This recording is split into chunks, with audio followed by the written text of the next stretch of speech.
आचार्य चाणक्य ने गंभीर स्वर में कहा, चंद्रगुप्त, तुम्हें पता है अमीर और गरीब में सिर्फ एक चीज का फर्क होता है, धन। पर एक बात और सुनो चंद्रगुप्त, धन उसे नहीं मिलता जो दिन रात मेहनत करता है। धन उसे मिलता है जो जानता है कि मेहनत दूसरों से कैसे कराई जाती है। यानी धन हमेशा दिमाग वालों के पास जाता है, शारीरिक श्रम करने वालों के पास नहीं। शारीरिक श्रम से इंसान कभी अमीर नहीं बनता, उसके पास कभी पर्याप्त धन नहीं होता।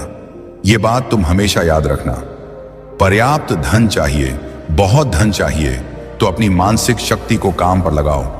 दिमाग से काम करो, हाथों से नहीं। राजा कभी स्वयं श्रम नहीं करता, सेठ साहूकार कभी खुद मजदूरी नहीं करता। मजदूरी वो करते हैं जो सबसे ज्यादा मेहनत करते हैं, और सबसे ज्यादा गरीब भी वही रहते हैं। चंद्रगुप्त ने विनम्रता से पूछा, गुरुदेव, फिर अमीर बनने का असली रहस्य क्या है? फिर धनी हर कोई क्यों नहीं बन जाता? चाणक्य मुस्कुराए, फिर धीरे धीरे बोले, चंद्रगुप्त, एक बात हमेशा याद रखना, अगर इस दुनिया की सारी संपत्ति आज गरीबों में बराबर बराबर बांट दी जाए तो कुछ साल बाद फिर वही होगा जो आज है। गरीब फिर गरीब हो जाएंगे और अमीर फिर अमीर। क्यों? क्योंकि अमीरी गरीबी धन से नहीं बनती, अमीरी गरीबी बुद्धि से बनती है। जो व्यक्ति अपनी बुद्धि के घोड़े दौड़ाता है उसे अमीर बनने में देर नहीं लगती। जो बुद्धि को सोने देता है और केवल शरीर से मेहनत करता रहता है वो जीवन भर गरीब ही रहेगा। धन बुद्धि का खेल है, मेहनत का नहीं। फिर चाणक्य ने कहा, आज मैं तुम्हें 7 ऐसे तरीके बताने जा रहा हूं जिन्हें जान लेने के बाद तुम्हें धनवान बनने से कोई नहीं रोक सकता। ये 7 तरीके चाणक्य नीति के सबसे गहरे सूत्र हैं। इन पर अगर तुम अमल करोगे तो एक दिन पूरा भारत तुम्हारे नाम का जयकारा करेगा। और फिर चाणक्य ने पहला सूत्र बताया, नियम 1, अपनी अक्ल में पैसा लगाओ। यह सबसे बड़ा निवेश है।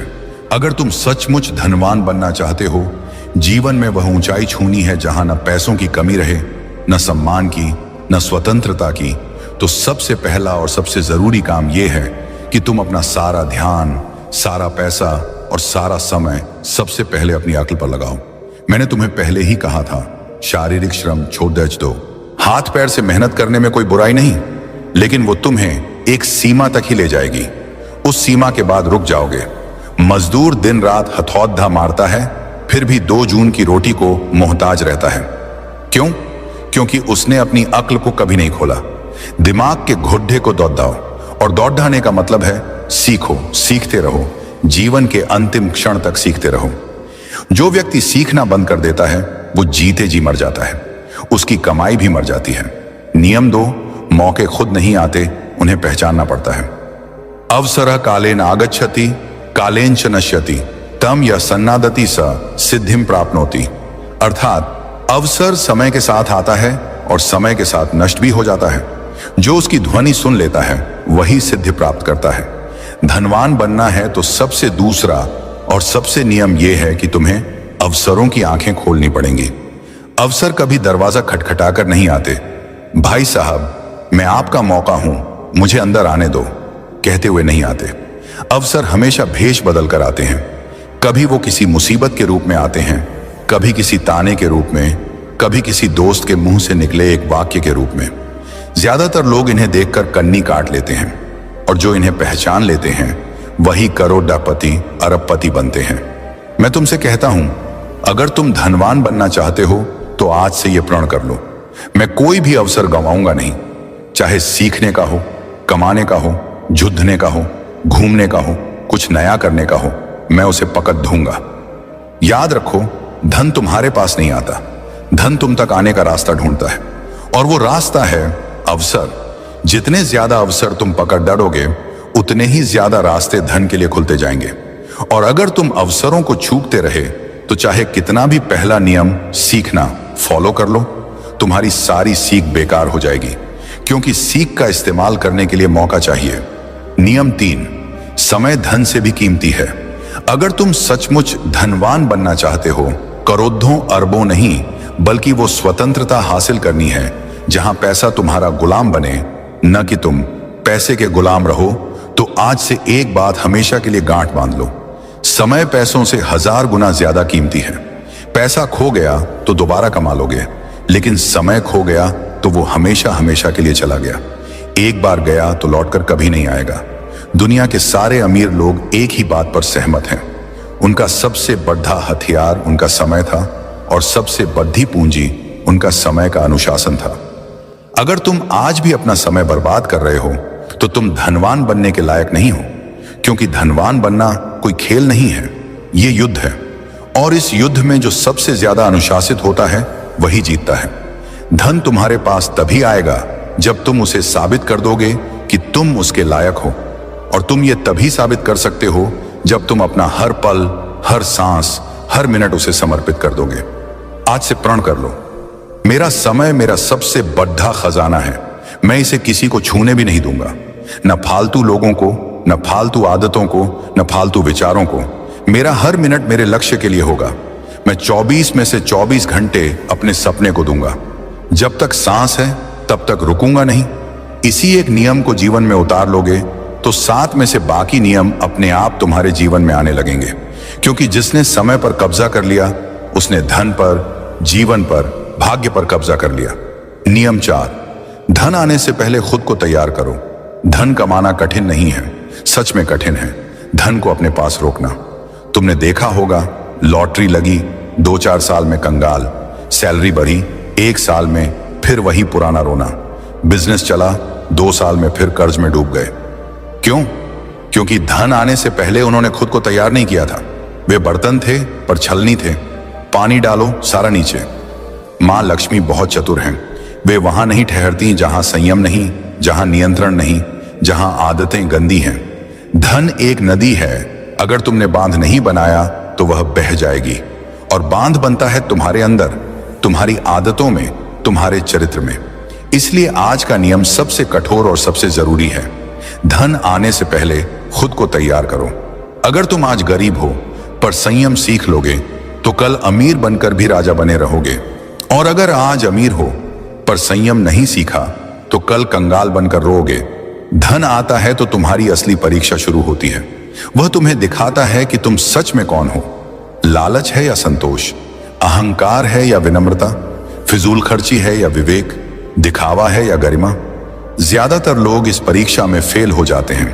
पहली बड़ी सैलरी आई नहीं कि नई गाड़ी, नया फोन, पार्टी, शराब, मौज मस्ती। 2 साल बाद फिर वही पुरानी साइकिल।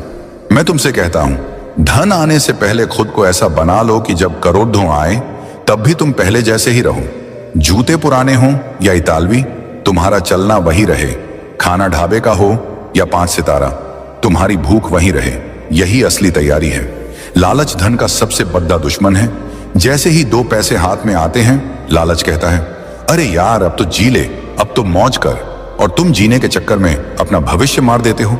नियम 5, अपनी संगति को सुधारो और दिमाग को लक्ष्य के प्रति प्रेरित रखो।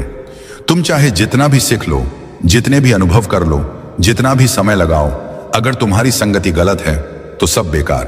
तुम वही बनते हो जिनके साथ रहते हो। तुम्हारी कमाई, तुम्हारा चरित्र, तुम्हारा भाग्य, तुम्हारा भविष्य, ये सब तुम्हारे आसपास के 5 लोगों के औसत से तय होता है। तुम जहां बैठते हो, जिसके साथ चाय पीते हो, जिसके साथ रात को फोन पर घंटों गप्पे मारते हो, वही बताता है कि 10 साल बाद तुम कहां होगे। जो मनुष्य धनवान बनना चाहता है वह सबसे पहले अपनी संगति को देखे, क्योंकि जिस प्रकार लोहे की कील लोहे से ही तेज होती है, उसी प्रकार मनुष्य का चित्त उसी के समान हो जाता है जिसके साथ वह अधिक समय बिताता है। जब तुम नीच, आलसी, लंपट, नकारात्मक बोलने वाले लोगों के बीच रहते हो तो तुम्हारा मन भी वैसा ही हो जाता है।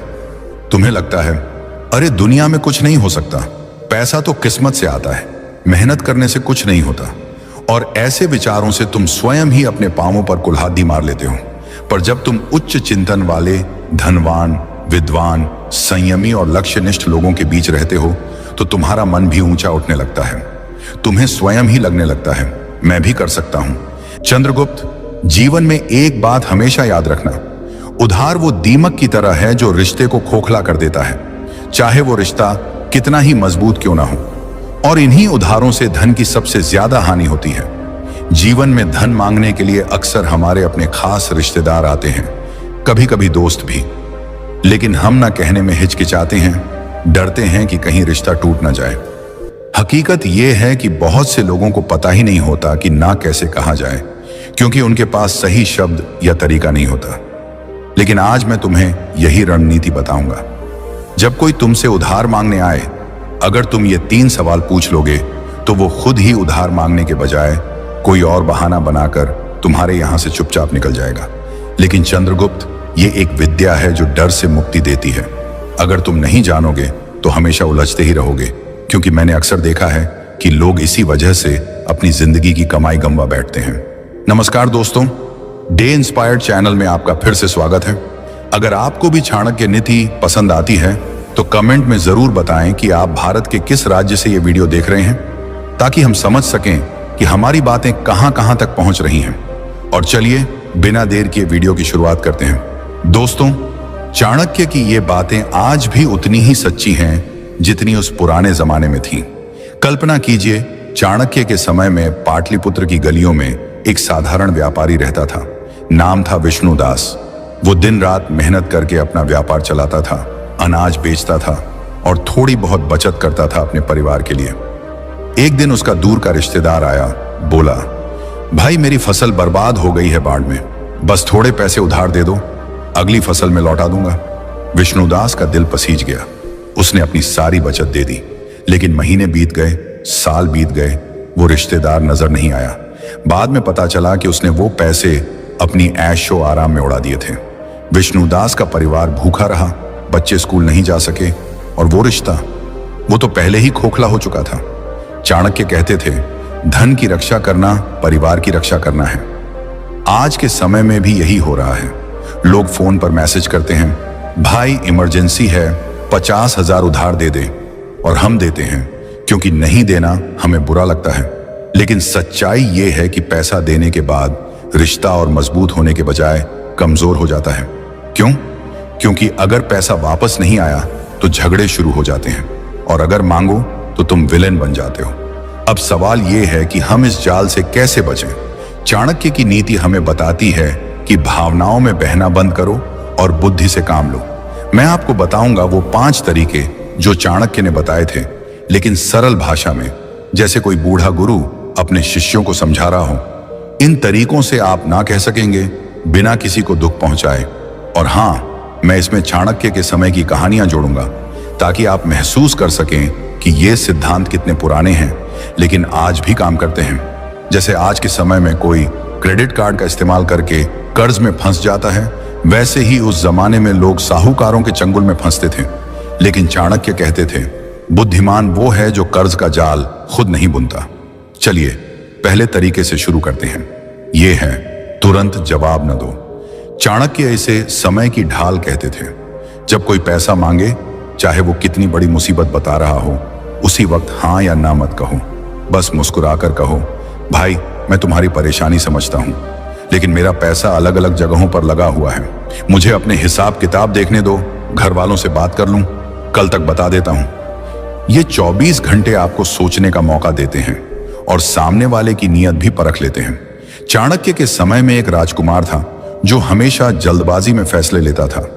एक बार एक जासूस उसके पास आया, बोला, महाराज मुझे तुरंत सोने की मुद्राएं चाहिए, दुश्मन की जासूसी के लिए।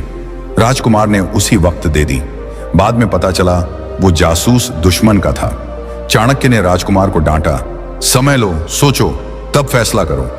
आज के समय में भी अगर कोई ट्रांसफर करने को कहे तो कहो, बैंक बंद है आज, कल देखते हैं।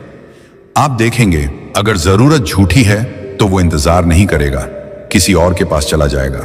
लेकिन अगर सच्ची है तो इंतजार करेगा। यह तरीका आपको आसान शिकार होने से बचाता है। मैंने खुद देखा है, मेरे एक दोस्त ने ऐसा किया।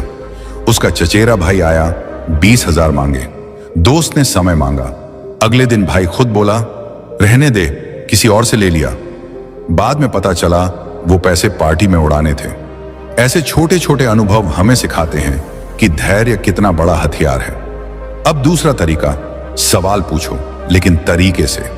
24 घंटे बाद जब वो वापस आए तो तुम सफाई मत दो कि पैसा क्यों नहीं है, बल्कि उनसे पूछो, भाई मैं मदद करना चाहता हूं लेकिन मुझे यह पैसा जल्दी वापस चाहिए क्योंकि मेरे अपने खर्च हैं।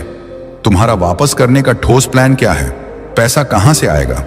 यह सवाल उनकी नीयत को नंगा कर देता है। चाणक्य कहते थे, सवाल वो तीर है जो झूठ को भेद देता है। उनके समय में एक साहूकार था जो लोगों से उधार लेता था, लेकिन चाणक्य ने अपने शिष्यों को सिखाया, पूछो कैसे लौटाओगे? साहूकार हमेशा गोलमोल जवाब देता और लोग बच जाते। आज के समय में भी अगर कोई कहे सैलरी से दे दूंगा तो ठीक है, लेकिन अगर बोले चिंता मत कर, भरोसा रख, तो सावधान हो जाओ। तब तुम कहो भरोसा तो है लेकिन रिश्ता पैसों से ऊपर है। अगर पैसा नहीं लौटा तो रिश्ता खराब हो जाएगा और मैं वो नहीं चाहता। ये बात उन्हें सोचने पर मजबूर कर देगी। एक बार मेरी मौसी के साथ ऐसा हुआ। उनका भतीजा आया, पैसे मांगे। मौसी ने सवाल पूछा। भतीजा हकलाया और खुद ही बोला, रहने दे चाची, मैं किसी और से ले लूंगा। बाद में पता चला वो पैसे शेयर मार्केट में लगाने थे जहां वो हार गया था। ऐसे में सवाल पूछना आपको रक्षक बनाता है, न कि लुटेरा। तीसरा तरीका, सुरक्षा मांगो। चाणक्य इसे बंधक का नियम कहते थे। अगर वो अभी भी जिद करे तो कहो, भाई नियम तो होते हैं, मैं पैसा दे दूंगा, लेकिन बदले में एक छोटी सी गारंटी चाहिए, जैसे चेक या कोई चीज रखवा दो। चाणक्य कहते थे, बिना बंधक के धन रेत में पानी है। उनके समय में लोग सोने की अंगूठी या जमीन का कागज रखवाते थे। एक कहानी है, चाणक्य के एक शिष्य ने एक व्यापारी से उधार मांगा। शिष्य ने कहा, मुझे भरोसा है, लेकिन चाणक्य ने हस्तक्षेप किया, भरोसा अच्छा लेकिन प्रमाण बेहतर। व्यापारी ने चेक मांगा और वो व्यक्ति भाग गया। आज के समय में पोस्ट डेटेड चेक मांगो। अगर वो नाराज हो जाए, बोले तुम्हें शक है, तो कहो नहीं भाई, ये तो बस सुरक्षा है। जो साफ नियत का होगा वो दे देगा, लेकिन जो नहीं वो खुद चला जाएगा। मैंने एक पड़ोसी को देखा जो हमेशा उधार देता था। एक बार उसने गारंटी मांगी और मांगने वाला नाराज हो गया, लेकिन बाद में पड़ोसी का पैसा बच गया क्योंकि वो व्यक्ति दूसरों को ठग रहा था। यह तरीका आपको मजबूत बनाता है और रिश्ते को बचाता है। चौथा तरीका, कमी का भ्रम पैदा करो। अगर वो कहे ठीक है, घर वालों से बात कर लो, तो कहो यार पैसा तो था लेकिन अभी अभी फिक्स डिपॉजिट में डाल दिया, अगर निकालूंगा तो नुकसान होगा, अगर तुम वो नुकसान भरोगे तो निकाल लूं।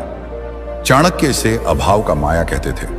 उनके समय में एक राजा ने अपने मंत्री से कहा, मेरे पास खजाना है लेकिन अभी बंद है, अगर तुम खोलने का खर्च दोगे तो दे दूंगा। मंत्री खुद पीछे हट गया। आज भी यही काम करता है। कोई उधार मांगने वाला आपके नुकसान को क्यों भरे? वो खुद कहेगा रहने दे।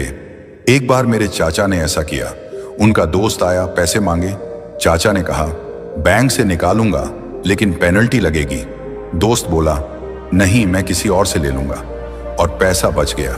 ये तरीका चतुराई से काम करता है, बिना झगड़े के। पांचवा तरीका, छोटा दान दो अगर मुसीबत सच्ची हो।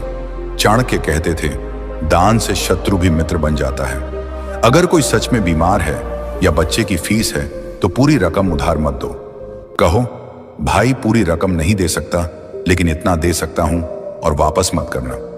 इससे तुम्हारा ज्यादा पैसा बच जाता है, इज्जत बढ़ती है और वो दोबारा बड़ी मांग नहीं करेगा। चाणक्य के समय में एक गरीब किसान राजा के पास आया। राजा ने पूरी मदद नहीं दी लेकिन छोटी मदद की। किसान हमेशा आभारी रहा। आज के समय में भी अगर कोई 50,000 मांगे तो 5,000 दे दो दान में, वो खुश होगा और तुम सुरक्षित। मेरी एक बहन ने ऐसा किया। उसकी सहेली आई, पैसे मांगे। बहन ने छोटी रकम दी और रिश्ता मजबूत हो गया। अब अगर रकम बड़ी हो, जैसे लाखों, तो कागजी काम जरूरी। चाणक्य कहते थे, लेखन बिना व्यवहार विवाद का बीज है। एग्रीमेंट बनाओ, चेक लो। जो साफ होगा वो मान जाएगा, जो नहीं वो भागेगा। अंत में चाणक्य की सीख, रिश्ते की कीमत समझो। अगर पैसा न देने से रिश्ता टूटे तो वो रिश्ता था ही नहीं। स्वयं की रक्षा करो। आज से नियमों को अपनाओ। समय लो, सवाल पूछो, गारंटी मांगो, कमी दिखाओ, दान दो। ना कहना आत्मसम्मान है।